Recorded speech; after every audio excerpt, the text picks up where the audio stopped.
قمر جمیل کی تصنیف جدید ادب کی سرحدیں جلد اول مضمون نمبر 2 جس کا عنوان ہے جدید آرٹ کی ایک سرحد کافکا۔ یہاں سے ہم آپ کو کافکا کے ایک ناول کے ایک منظر کی طرف لیے چلتے ہیں۔ سامنے ایک باب قانون ہے اور یہاں ایک دربان ایستادہ ہے۔ کہیں سے ایک گنوار اس دربان کے پاس آتا ہے اور قانون کے دروازے سے داخل ہونے کی اجازت مانگتا ہے۔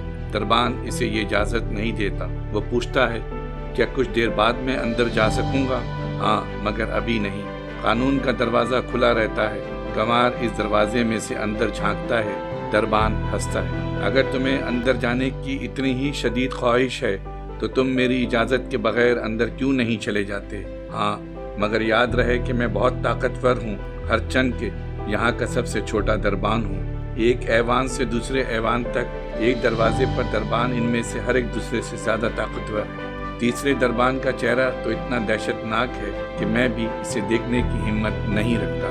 گنوار اس لامبے لبادے میں لمبی ناک اور تاتاری داڑھی والے دربان کو دیکھتا ہے تو یہ فیصلہ کر لیتا ہے کہ وہ اس دربان کی اجازت کے بغیر اندر نہیں جائے گا۔ یہ گنوار جو بہت تیاریاں کر کے گھر سے نکلا تھا، ایک ایک کر کے اپنی ہر چیز دربان کو رشوت میں دے دیتا ہے۔ دربان بتاتا رہتا ہے کہ وہ یہ چیزیں اس لیے قبول کر رہا ہے کہ اسے یہ احساس نہ ہو کہ اس نے کوئی کام نامکمل چھوڑ دیا ہے۔ آہستہ آہستہ وہ سارے دربانوں کو بھول جاتا ہے اور سمجھتا ہے کہ بس یہی ایک دربان اس کے اور باب قانون کے درمیان حائل ہے۔ وقت گزرتا جاتا ہے۔ گنوار کا بڑھاپا بڑھنے لگتا ہے، یہاں تک کہ اس کی آنکھیں دھندلا جاتی ہیں اور وہ یہ طے نہیں کر پاتا کہ واقعی اس کی آنکھیں دھندلا رہی ہیں یا اس کے اطراف کی دنیا ہی دھندلی ہوتی جا رہی ہے۔ لیکن اس اندھیرے میں بھی اسے وہ روشنی ضرور نظر آتی ہے جو قانون کے دروازے سے نکل رہی ہے۔ اب اس کی زندگی اپنی آخری منزلوں میں آ گئی ہے۔ اس کی زندگی میں جتنے بھی تجربات ہوئے ہیں وہ اس کے ذہن میں ایک سوال کی صورت میں ابھر رہے ہیں۔ ایک ایسے سوال کی صورت میں جو اس نے دربان سے اب تک نہیں کیا، چونکہ اب وہ اپنے سخت ہوتے ہوئے جسم کو حرکت بھی نہیں دے سکتا۔ دربان کو اشارہ کر دیتا ہے۔ دربان جھک کر اس کی بات کو سنتا ہے، پھر اس سے کہتا ہے آخر تم کیا جاننے کے لیے بےتاب ہو؟ تمہارے تجسس کی پیاس بجھتی ہی نہیں۔ دیہاتی کہتا ہے کہ آخر یہ کیا بات ہے کہ میرے علاوہ کوئی اور شخص اس باب قانون کے پاس نظر نہیں آتا، جبکہ میں جانتا ہوں کہ ہر شخص قانون کے دروازے میں داخل ہونا چاہتا ہے۔ تمہارے علاوہ کسی اور شخص کو اس دروازے سے داخل ہونے کی اجازت نہیں تھی، کیونکہ یہ دروازہ صرف تمہارے لیے بنوایا گیا تھا۔ اب میں اس دروازے کو ہمیشہ کے لیے بند کر رہا ہوں۔ اب ہم آپ کو کافکا کے فکشن کے ایک دوسرے باب کی طرف لیے چلتے ہیں۔ بیان کرنے والوں نے بیان کیا ہے کہ شہنشاہ نے ہمیں ایک پیغام بھیجا ہے، ہمیں اس کی حقیر رعایا ہے، ہم ایک غیر اہم سا سایہ ہیں جو اس آفتاب شہنشاہیت کے آخری فیصلے پر دبک کے بیٹھ گئے ہیں۔ شہنشاہ نے بستر مرد سے یہ پیغام ہمارے نام بھیجا ہے۔ شہنشاہ نے قاصد کو حکم دیا ہے کہ قاصد شہنشاہ کے پاس سے جھک کر اس کا پیغام سنے۔ شہنشاہ نے سرگوشی کے لہجے میں قاصد کو اپنا پیغام سنایا اور اس پیغام کو اتنا اہم جانا کہ قاصد سے کہا وہ اس پیغام کو حرف بہ حرف اس کے کان میں سنائے۔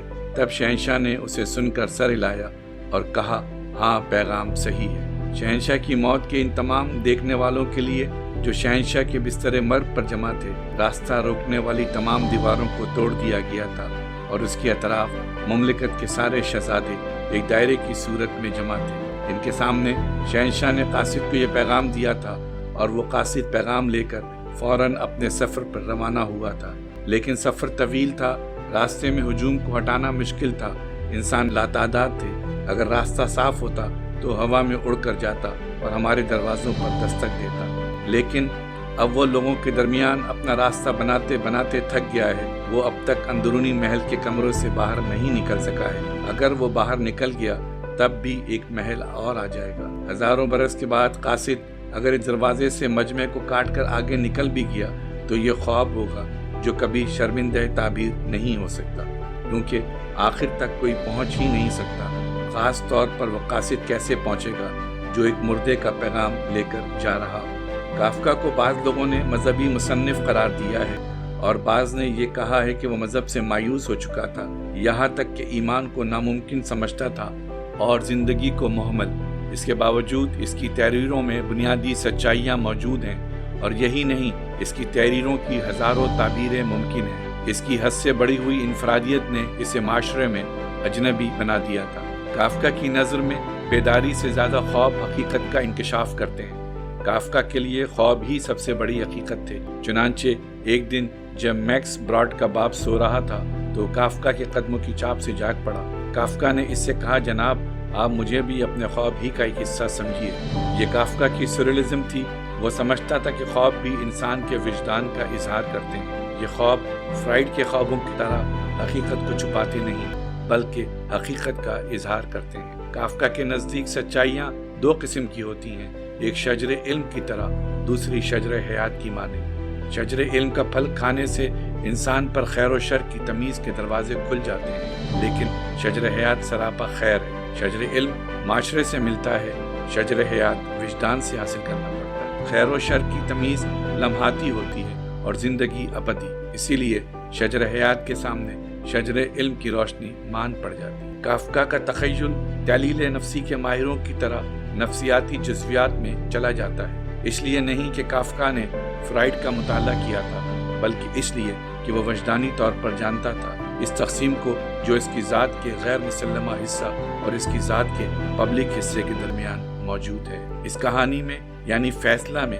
جو ایک باپ کے فیصلے کی کہانی ہے، صرف لسانی باتیں ہی نہیں کہی گئی ہیں، بلکہ اس کہانی میں گہری حقیقتیں بھی چھپی ہوئی ہیں۔ سوال یہ ہے کہ اس کہانی میں صرف ایک باپ ہے یا کوئی ایسی شخصیت جو خدا کی علامت ہے، یعنی جو بیٹے کو زندگی بھی دے سکتا ہے اور اس سے زندگی چھین بھی سکتا ہے۔ یہ کافکا کی پہلی اہم کہانی ہے۔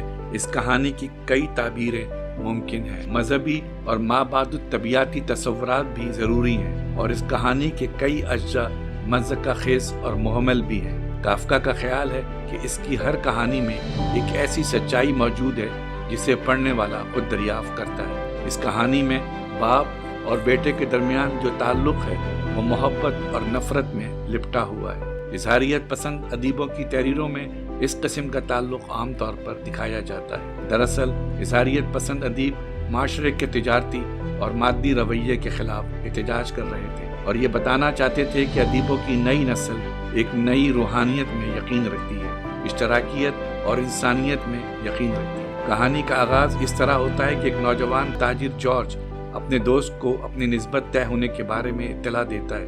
جارج کا باپ اس سے ناراض ہے اور اس کی ہر بات میں برے معنی پہنا دیتا ہے، کیونکہ اسے یہ شک ہے کہ اس کا بیٹا جارج اس کا جانشین بننا چاہتا ہے۔ وہ غصے میں پلنگ پر کھڑا ہو جاتا ہے اور اپنا ایک ہاتھ چھت سے لگا دیتا ہے اور کہتا ہے، مجھے سب کچھ معلوم ہے، میں یہ شادی پسند نہیں کرتا۔ وہ کہتا ہے کہ بیٹے، دریا میں ڈوب کر مر جانا چاہیے۔ یہ سن کر جارج سیڑھیوں سے تیزی سے دوڑ کر نیچے اترتا ہے، پہلے دریا کے پل پر دوڑنے لگتا ہے اور پھر دریا میں چھلانگ لگا دیتا ہے، یہ چلاتے ہوئے کہ وہ ہمیشہ اپنے والدین سے محبت کرتا رہا ہے۔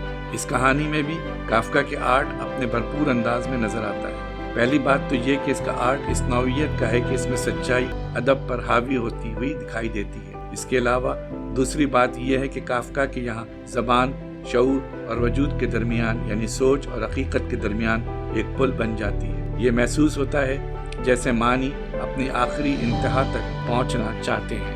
کافکا کا خیال ہے کہ ہم زوال آدم کا ماتم اس لیے نہیں کرتے کہ ہم اس زوال کی وجہ سے جنت سے نکالے گئے ہیں، بلکہ اس لیے ماتم کرتے ہیں کہ ہم جنت سے اس لیے نکالے گئے ہیں کہ ہم کہیں جنت میں شجر حیات نہ چکھ لیں۔ اس کہانی کا ہیرو جارج اس لیے گنہگار ہے کہ وہ زندہ رہنے سے انکار کر دیتا ہے۔ اسی خیال کا اظہار کافکا نے ایک اور جگہ بھی کیا ہے۔ ہم اس لیے گنہگار نہیں ہیں کہ ہم نے شجر علم کا پل چکھ لیا ہے، بلکہ اس لیے گنہگار ہیں کہ شجر حیات کا پل ہم نے نہیں چکھا۔ کافکا کی طرح قومیوں اور سارتر بھی عزلت گزینی اور زندگی کی محملیت کا احساس سے دوچار تھے۔ ہمارے عہد کے اور دوسرے فنکاروں کی طرح اس کی تلاش کا رخ بھی اپنے باطن ہی کی طرف تھا۔ وہ پراگ میں رہتے ہوئے اپنے عہد کے تمام سیاسی واقعات سے ظاہر بے خبر معلوم ہوتا ہے۔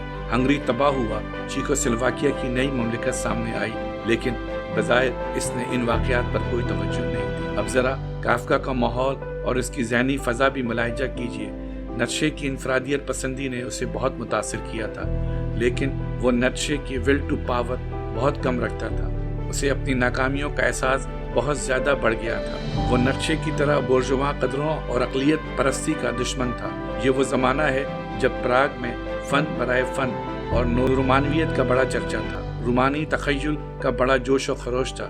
اسی کے ساتھ اظہاریت ایکسپریشنزم کا آغاز بھی ہو چکا تھا اور رلکے کی شاعری پروان چڑھ رہی تھی۔ کافکا کو ایسے مصنف پسند تھے جن کے یہاں نوجوانی اور معصومیت دونوں ملتے ہیں۔ مثلاً وہ ہرمن ہیس کو بہت پسند کرتا تھا۔